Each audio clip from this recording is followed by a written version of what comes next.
નમસ્કાર, આપ જોઈ રહ્યા છો ન્યૂઝ 49 આપની સાથે હું છું હંસિની। કુંભારવાડામાં મામાની ડેરી પાસે આવેલી આંગણવાડી જર્જરિત હાલતમાં જોવા મળી છે, ત્યારે વિદ્યાર્થીઓના જીવ ઉપર જોખમ કરીને વિદ્યાર્થીઓ ત્યાં ભણવા પણ જઈ રહ્યા છે। તમે આ દ્રશ્યોમાં જોઈ રહ્યા છો કે લોકોની સમસ્યાને વાચા આપવા ગયેલા મીડિયા કર્મી સાથે પણ આંગણવાડીના સંચાલકોએ ગેરવર્તન કર્યું હતું। ભાવનગર સહિત સમગ્ર રાજ્યમાં હાલ શાળા પ્રવેશ ઉત્સવ ચાલી રહ્યો છે। સરકાર બાળકો માટે વધુ સારી રીતે ભણી શકે એ માટે યથાયોગ્ય પગલાં પણ ભરી રહી છે। શહેરના કુંભારવાડા વિસ્તારમાં આવેલા મામા ડેરીની નજીક આંગણવાડી આવેલી છે। શાળા પ્રવેશ ઉત્સવના આ સમય દરમિયાન આંગણવાડીમાં જવા તેમજ આવવા માટેના પગથિયા જ નહોતા અને અહીં બાળકોને અવરજવર કરવું પણ ભારે પડી રહ્યું છે। ઉપરાંત આંગણવાડી નજીક સફાઈના અભાવે અસહ્ય ગરમીના થરો પણ જામેલા છે।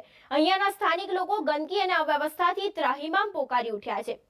માસૂમ બાળકો જ્યાં ભણવા જાય છે તેની નજીક જ અસુવિધા હોય છે અને બાળકોના સ્વાસ્થ્ય ઉપર પણ ગંભીર અસર પડી રહી છે। આંગણવાડી તેમજ આસપાસના વિસ્તારની ગંદકી તેમજ અન્ય સમસ્યાઓની તાકીદી પાલિકા દૂર કરે તેવી રહીશોની માંગ પણ ઉઠી છે। સમસ્યા અંગે લોકોને અનેક રજૂઆતો કરી છે, પરંતુ તંત્ર દ્વારા ફક્ત ઠાલા આશ્વાસનો સિવાય કંઈ જ કરવામાં આવતું નથી અને નક્કર કામગીરી જોવા મળી રહી છે।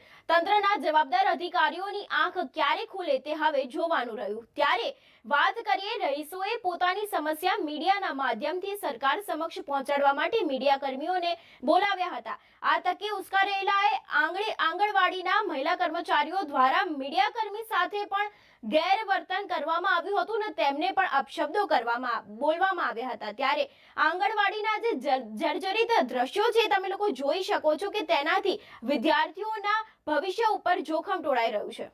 મારું નામ છે રાધનપુરી કુદરુમ નિશાબેન। હું કુંભારવાડામાં રહું છું। રૂમ નંબર 467 પાસે બાલ મંદિર છે। ત્યાં એકલી ગંદકી ને એકલો ઉકેળો ત્યાં છે। ઉકેળો તમે સાફ કરાવી નાખ્યો, પણ બાલ મંદિરનો નળ તૂટી ગયો છે। અવારનવાર હવે બેનને રજૂઆત કરીએ છીએ, પણ એ બેન કાંઈ સાંભળતા નથી અને નળનું પાણી અહીંયા ખાડા છે એટલે ભરાઈ જાય છે, તો એકલી ગંદકી થાય છે। બાળકો બેહે તો કેટલા મચ્છરો થાય છે, પણ એ બેને અત્યારે એના બાલ મંદિરનો નાસ્તો એ બેને ત્યાં ઉકેળામાં નાખ્યો। એ બેને કઈ સાંભળતા નથી પાણીનો કઈ વ્યવસ્થા કરાવતા કે પાણી બંધ થઈ જાય, બરાબર છે? તો આ બાળકોને શું સમજવાનું? અત્યારે મચ્છરોની અંદર બાળકો કેટલા મરી ગયા મચ્છર કડવાથી, ઈ તમે જોવો એમ ના તમે અહીંયા સરસ સુવિધા કરી દો, કાંઈ સગવડ સારી કરી દો। બાળકને મેકવા જાવ તો કેવી સુવિધા છે અને કેવી પરિસ્થિતિ છે? બાળકો ચડી શકે ને એવી પરિસ્થિતિ ખરાબ છે। ત્યાં પેલા દાદરો ઊંચો છે, બરાબર છે? ત્યાં હમણાં થોડા દિવસ પહેલા મેં 2 પથરા મુકાવ્યા એ ભાઈ પાસે કે બાળકો ચડી શકે। બાળકો ચડવા જાય ને પડે નીચે, એટલો દાદરો ઊંચો છે। પછી ના કે રજૂઆત કરવા ગયા તો શું કીધું? ના ઈ બેન કઈ સાંભળતા જ નથી। શું કહેવા માંગે છે? ઈ બેન એમ કે છે બાળકોને કઈ તકલીફ નથી ને વાલીને તકલીફ નથી, તમને શું તકલીફ છે? બરાબર। તમારા બાળકો અહીંયા લત્તાના કેટલા જાય છે? ઘણા બાળકો જાય છે। અત્યારે ન્યાય લોકોની કામગીરી ચાલુ છે ચંદ્રિકાબેન ને ન્યાય, એટલે બાળકો અહીંયા જાય છે। પણ જ્યારે બાળકોને અત્યારે એમ કે અત્યારે ઓછી જગ્યા છે તો તમે ન આવો, પણ જ્યારે સહી જોતી હોય ને કે બાળકોની ગેરહાજરી કે આ તે આઈટીઓમાં ફોર્મ ભરવું હોય ત્યારે ચંદ્રિકાબેન એમાં ધ્યાન નથી દેતા। અત્યારે બાળકોને રજા છે, થોડાક દિવસ આવવા દે છે મોટા બાળકો હોય અને ચંદ્રિકાબેન।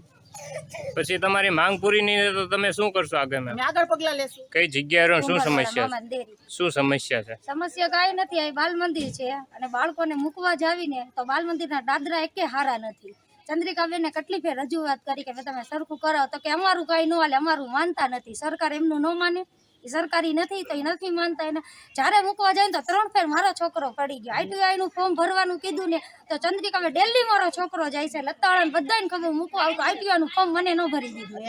અત્યારે ચોખ્ખી ના પડી, અત્યારે મારા છોકરાને મેં સરકારી સ્કૂલમાં બેહાડ્યો, કારણ કે આઈટીઆઈનું ફોર્મ ભરવા હતું। અમે ગરીબ માણસ ક્યાંથી લઈ આવી સરકાર પ્રાઇવેટમાં બેહાડવાના પૈસા?